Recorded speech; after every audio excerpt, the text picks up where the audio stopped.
Hello everyone, আমার নতুন আরও একটি ভিডিওতে সবাইকে অনেক অনেক স্বাগতম জানাই। আমরা বেরিয়ে পড়েছি আর পেট্রোল পাম্পে দেখলেই তোমরা যে পেট্রোল ভরে নিলাম, যাতে অনেকটা লং জার্নি, তো খুব বেশি নয়, ওই 30 থেকে 35 মিনিট মতো সময় লাগবে আমরা যেখানে যাচ্ছি ঠাকুর দেখতে। তো আমরা এখন আছি রাস্তাতে, আর দেখো চারিদিকে কত সুন্দর আলো ঝলমল করছে। তো দীপাবলি তো তাই না, যে চারিদিকে আলো ঝলমল করবে, এই 3টে দিনই তো সবার মধ্যে আনন্দ উল্লাস, তারপরে তো সবাই সবার কর্মস্থলে ব্যস্ত হয়ে পড়বে। তো গতকালের ভিডিও তো তোমাদের সঙ্গে শেয়ার করলাম, সেটা আমার পরিবারের সঙ্গে আমাদের বেথুয়াতে ঠাকুর দেখেছি। আর আজকে আমি, আমার বোন মানে মাম্পি আর হচ্ছে বিক্রম, 3জনা মিলে এসেছি দুপুলিয়াতে ঠাকুর দেখতে। এবার এখান থেকে খুব কাছেই হচ্ছে আমার হাজব্যান্ডের বোন, মানে ছোটো বোনের বাড়ি।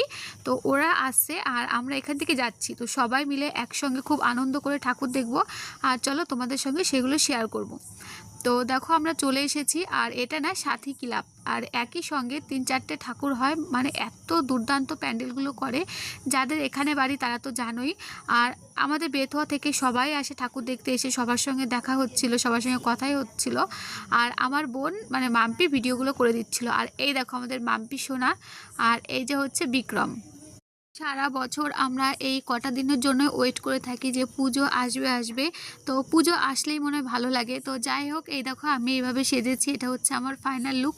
আর আমার মাসি না এত সুন্দর করে চুল টুল সেট করে দিয়েছিল, হাওয়াতে সব উলট পালট হয়ে গেছে। আর এই দেখুন ওনার স্টাইল দেখুন। তো যাই হোক, আমাদের দুজনাকে কেমন লাগছে অবশ্যই জানিও তোমরা।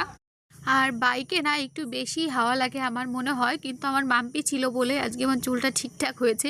ও না সেই ক্লিপ দিয়ে টেনে টেনে চুলগুলো ঠিক করে দিয়েছে।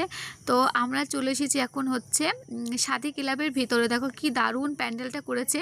তো এখানে গান চলছে না, চলো তোমাদের সঙ্গে শেয়ার করি আর তোমরা দেখে থাকো। তো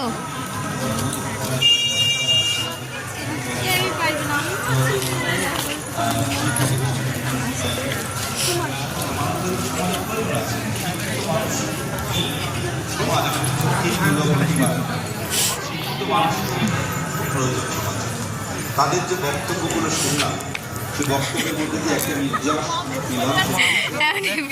বলতেন যে দূর থেকে আমি যখন হাসাই লোককে সকলে হাসে, কিন্তু আমার চোখের জল কেউ দেখতে পায় না। বৃষ্টির ফোঁটাগুলো জানে আমার চোখের জলের কথা। তো এটা কাজটা খুব কঠিন, সেই কাজটা করে আসছে স্মাউল ফাউন্ডেশন। আমরা তাদেরকে মঞ্চে ওঠার আগে একবার জোরে করতালি দেবেন সকলে এখানে যারা উপস্থিত হয়েছেন। খুব কঠিন একটা কাজ ওরা করে, দুস্থ অভাবী। আন্তরিক প্রীতি, শুভেচ্ছা এবং একরাশ অভিনন্দন। বিগত বছরগুলোর মতো এই বছরও আমরা স্মাইল ফাউন্ডেশন উদ্যোগ নিয়েছি যে সমস্ত পুজো কমিটিগুলি ধুবুলিয়াবাসীকে একটি সুন্দর পুজো উপহার দিচ্ছে, তাদেরকে আমরা পুরস্কৃত করব। এবং আমরা এই মুহূর্তে আছি সাথী ক্লাবে, এবং তাদের আমরা যে নিরিখে যে ভিত্তিতে মনোনীত করেছি সেটি হলো প্রীতিকর মণ্ডপ সজ্জা। বাইরে তো আমাদের প্যান্ডেল দেখা হয়ে গেল, এবার চলো ভেতরে যাই, আর ভেতরে গিয়ে মাকে দর্শন করি আর তোমাদের সঙ্গে শেয়ার করি।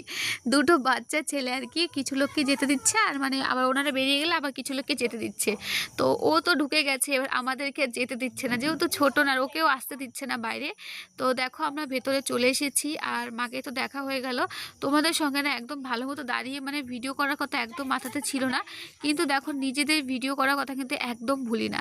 তো যাই হোক, এখন এখান থেকে বেরিয়ে যাব, তার আগে কিছু খিচিক খিচিক করে ছবি তুলে নেব। আর মাম্পি এসে না খুব হেল্প হয়েছে, ও আমাদের অনেক ছবি তুলে দিয়েছে, যেটা গত বছর আর কি হয়নি।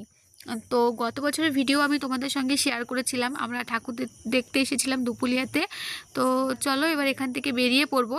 আর বেরিয়ে পড়বো কি, এর মধ্যে আমার জুতোটা ফটাস করে গেছে ছিঁড়ে। এবার না ছিঁড়তো না, একটা মানে লোক তার বাচ্চা কোলে ছিল, আমার পায়ে পা দিয়েছে আর জুতোটা খুলে গেছে এক সাইড থেকে। তো ও না কোথার থেকে কোন দোকান থেকে গিয়ে আঠা কিনে নিয়ে এসছে, আর সেটাইও লাগিয়ে দিচ্ছে। সত্যি বলছি, জীবনে মানে বিপদে না পড়লে মানে কাছের মানুষ যেরকম বোঝা যায় না, আজকে হয়েছে সেম। মানে ও কী বলবো আমি জানি না, সেটা মানে অন্য পার্টনার হলে করতো কি না, মানে পছন্দের মানে শখের পুরুষ বলে কথা, মানে শখের নারীকে তো গুছিয়ে রাখবেই। তো ও যাই হোক আঠাটা খুঁজে নিয়ে এসে দোকান থেকে, প্রথমে দুটো দোকানে গেছিলো পায়নি, আবার খুঁজে নিয়ে এসে তারপর লাগিয়ে দিচ্ছে। এখন রাত প্রায় 12টা মতো বাজছে। তো যাই হোক, আমার মানে আমার প্রিয় মানুষ, যে আমার মানে কি বলবো কাছের মানুষ, তোমাদেরকে বলে বোঝাতে পারবো না। এই সময়টা না মানে আমি মানে মানে ভাবছিলাম যে কি হবে, আমি কি খালি পায়ে যাবো, এখন জুতোর দোকানই বা কোথায় পাবো। খুশিতে তো আমি পাগলই হয়ে গেছিলাম যে হ্যাঁ ফাইনালি মানে নিজের পছন্দের মানুষ মনের মতো হয়েছে। তো মানে হয় না মানে কাছের মানে যখন মানে কাছে সমস্ত দায়িত্ব নেয়।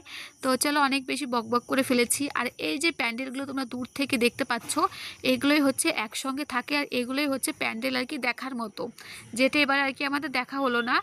তোমরা ভাবতেই পারো যে ঠাকুর দেখতে এসেছি আর প্যান্ডেল কেন দেখা হলো না। দেখো এই প্যান্ডেলগুলো কিন্তু মেন, ঠিক আছে, ঠাকুরটা এমনি সেরকম সুন্দর না করলেও কিন্তু প্যান্ডেলটা দারুণ করে। তো মা তো সুন্দরই হয়, মাকে যেমনভাবে করা হোক না কেন। তো আমরা ভেবেছি যে ওরা আমাদেরকে ওই সাইড দিয়ে ঘুরিয়ে ঠাকুর দেখতে নিয়ে যাবে। তো এবার কি হয়েছে না, ওরাও না মানে ভিড় বলে যায়নি, এত পরিমাণে ভিড়। আর মানে কি বলবো, রাত 12টা বাজছে, রাতে কি হয়েছে মানে প্রচুর ভিড়। তো দেখো আমি তো ভেবেছি যে এখন ওই সাইড দিকে আমি ঠাকুর দেখবো, কিন্তু না, এখন আমি যেখানে এসেছি এটা হচ্ছে মানে আমার ননদের আর কি দেওরের আর কি মানে বন্ধুদের আর কি পাড়া নাই কি যাই হোক কিছু বলছিল ওরা একটা, আমি না সঠিক জানি না। তো এখানে ওদের অনেক আর কি রিলেটিভ চেনা জানা লোকজন আছে, তো এখানে আর কি ওর বন্ধুরা আসতে বলেছে, সেই কারণেই আর কি এসেছে। সেটা পরে জানতে পেরে তোমাদের সঙ্গে আমি এখন শেয়ার করছি, কারণ সেই মুহূর্তে আমিও জানতাম না আর কি। আমরা যে গাড়িগুলো দেখতে পাচ্ছ আর কি মানে চলার পথে ওই দিক ওখানে আর কি মানে আমাদের মানে সবার যাদের সঙ্গে আর কি এসছি ঠাকুর দেখতে ওরাই আর কি আছে। আমি না ভিডিও এডিট করতে বসে কথা বলতে গেলে আমি আগে তুতলে যাই, আমি কেন জানি না। মানে এখনও ঠিক হচ্ছে না, মানে দুদিন পরে যে বুড়ো হয়ে যাব তাও কথাটা আমার তুতলানোটা ঠিক হচ্ছে না। তো যাই হোক মানে আমরা যদিও এখানে এসে থাকি, তো কি বলবো, এখানেও কিন্তু মানে গ্রামের মধ্যে অনেক অনেক সুন্দর প্যান্ডেল করেছে। তোমরা দেখো লাইটিংগুলো কিন্তু অসম্ভব সুন্দর হয়েছে। তো যাই হোক তবু মনটা একটু মানে কেমন লাগছিল। তবে ওরা বলেছে যে রাতে আর একটু যদি এদিকে দেখা হয়ে যায় তাহলে আর কি মেন প্যান্ডেলগুলো দেখাতে নিয়ে যাবে। তো দেখা যাক যায় কি না। দেখো আমাদের মেয়েদের কাছে কিন্তু মানে প্যান্ডেলটা তো দেখা সেটা একটা মানে ব্যাপার, কিন্তু সেখানে গিয়ে যে দারুণ করে ছবি তুলবে এটাই মেন। তো দেখো আমাদের ঠাকুর দেখা হয়ে গেছে আর ভিডিওই করা হয়নি। তো মানে সত্যি বলছি গ্রামের ভিতরে অনেক অনেক ঠাকুর দেখেছি, মানে সত্যি অনেক ঠাকুর দেখেছি যেগুলো আর কি ভিডিও করা হয়নি। আর তাছাড়া অনেক গান চলছিল, তো তোমরা তো বুঝতেই পারছো। আর আমরা এ বাড়িতে চলে এসেছি মানে আমার ননদের বাড়িতে আর কি, ছোটো ননদের বাড়িতে চলে এসেছি। এখানেও আমি কথা বলবো কি দেখো মুখটা চুপ হয়ে গেছে কারণ গান চলছিল।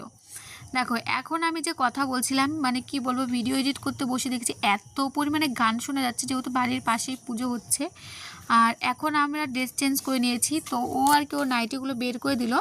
তো আমাদের মাম্পি সোনা পরে নিয়েছে আর আমিও নাইটিটা চেঞ্জ করে নিয়েছি, তো সেগুলোই তোমাদেরকে বলছিলাম। আর চলো একটু পরে খাওয়া দাওয়া করে নেব। আর এই দেখো মাম্পি এখন জল খাচ্ছে, ঠিক আছে। আর ও কি পরিমাণে যে হাসছিল, ওকে হাসানোর একটা কারণ রিজন তোমাদেরকে বলছি। তো তোমরা দেখলে তোমাদের হয়তো হাসি, তোমরা নিজেরাই দেখো, তারপরে আমি তোমাদেরকে বলছি। আসলে আমরা যখন খেতে বসেছিলাম, ও হ্যাঁ আমাদের খাওয়া দাওয়া হয়ে গেছে। আর আমার না এত রাত করে খাবার খেয়েছি, এখন রাত প্রায় 2টো বাজছে, ঠিক আছে। আর এখন আমরা খাওয়া দাওয়া করেছি। আর এই দেখো মাম্পি কি পড়েছে, মাম্পি আজকে বিয়ে করেছে, ঠিক আছে। এখানে এসে আজকে মাম্পি বিয়ে করেছে, তাই ও বালা পড়েছে, সেটা নিয়ে আর কি ওর সাথে খুব ইয়ার্কি করছিলাম। তো চলো এখন আমরা ঘুমিয়ে পড়বো। হ্যালো প্রিয়ন, তোমাদের সামনে অনেকক্ষণ পরে আসলাম। তো যাই হোক এখন রাত 2:30 বাজছে, ঠিক আছে।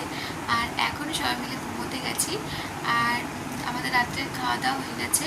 রাত্রের মেনুতে ছিল আজকে ভাত, মাছের একটা রেসিপি, আলু ভাজা আর হচ্ছে মাটন। তো এই হচ্ছে রাত্রের খাওয়া দাওয়া। তো রাত্রে খাওয়া দাওয়া করে আমরা এখন ঘুমোতে এসেছি। এখানে কে আছে তোমাদেরকে দেখাচ্ছি, দেখো। এখানে আমার এক পাশে আছে হচ্ছে মাম্পি আর এক পাশে আছে হচ্ছে বিক্রম। তো আমরা সবাই মিলে এখন ঘুমোচ্ছি। তো সবাই ঘুমিয়ে গেছে, ওরা কতজনে পুরো ঘুমিয়ে গেছে, ঠিক আছে। আমি একটু ফোনের একটু এডিটিংয়ের কাজ ছিল, সেগুলো বসে বসে করছিলাম। তো এখন 2:30 বাজছে। তো যাই হোক আমরা সকালে হয়তো চলে যাব। আমরা আজকে একটা প্যান্ডেল দেখেছি, ঠিক আছে, একটা প্যান্ডেল, সেখানে যত ছবি তুলেছি মানে মেন প্যান্ডেলে একটা দেখেছি। আর বাকি আমার ননদদের পাড়াতে যে মানে পাড়ার যত ঠাকুর হয় সবগুলো দেখেছি, ঠিক আছে। গাড়িতে ঘুরে ঘুরে মানে নামতে হয়নি, ঠাকুরকে দেখা যাচ্ছিলো আর কি। তো এই হচ্ছে ব্যাপার। তো যাই হোক আজকের ভিডিওটা এই পর্যন্তই। যদি তোমাদের ভালো লাগে তাহলে প্লিজ চ্যানেলটি লাইক অ্যান্ড সাবস্ক্রাইব করতে একদম ভুলো না। দেখা হবে খুব শিগগিরই আমার নতুন অন্য একটি ভিডিওতে। আমার ঘুমে ঘুমে না চোখ পুরো ভেঙে আসছে এখন, ঠিক আছে? কারণ সারাদিন দৌড়ঝাঁপ, বাড়ি থেকে আবার এত দূরে এসে ঠাকুর দেখা ঘোরা, এখন রাত 2:30 বাজছে, এখন তো ঘুমোতেই হবে। তো চলো আজকের মতো এই পর্যন্তই, দেখা হবে খুব শীঘ্রই নতুন অন্য একটি ভিডিওতে। তো আজকের মতো টাটা। এই দেখো, এক পাশে আছে মাম্পি আর এক পাশে আছে